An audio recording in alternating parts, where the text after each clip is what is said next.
السلام علیکم، میں ہوں آپ کی ہوسٹ مبشرہ اور آپ دیکھ رہے ہیں ماہنامہ انسانیت۔ اس میگزین میں ہیں آپ کے لیے بہت سے سیگمنٹس۔ چلتے ہیں اس سیگمنٹ کی جانب جو تحریر کردہ ہے غزالہ کوکب کی، جو ہے فیصل آباد سے۔ اس تحریر کا عنوان ہے ہلدی سے صحت اور حسن۔ ہلدی قدرتی طور پر جراثیم کش خصوصیات کی حامل ہے، اس لیے خراشوں اور زخم میں اس کا مرہم بہت فائدہ مند ہے، کیونکہ اس میں جلد مداخل کرنے کی صلاحیت موجود ہے۔ زخم پر جب ہلدی سے بنا ہوا مرہم لگایا جاتا ہے تو یہ نئے خلیات سیلز کی افزائش میں بھی مددگار ثابت ہوتا ہے۔ ہلدی جگر کے لیے بھی مفید ہے۔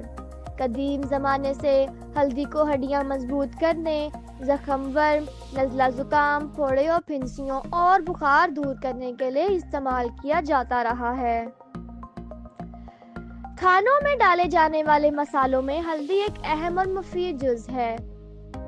یہ ادرک کی نسل کے پودے پروکیو ملوگا کی جڑ سے نکالی جاتی ہے۔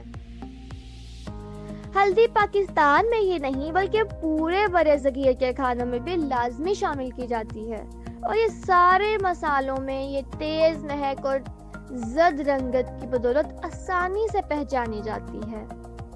جدید تحقیق کے مطابق ہلدی میں پائے جانے والا ایک عنصر کروکیومن عورتوں میں بریسٹ رسولی کو بڑھنے سے روکتا ہے۔ ماہرین کے مطابق ہلدی میں سرطانی خلیوں سے لڑنے کی بھرپور صلاحیت موجود ہے۔ تو ناظرین، ایسی ہی ویڈیوز کو مزید دیکھنے کے لیے اس چینل کو لائک کریں، شیئر کریں اور سبسکرائب کریں، اور کمنٹس میں بتائیں کہ آپ کو ویڈیو کیسی لگی۔ Thank you.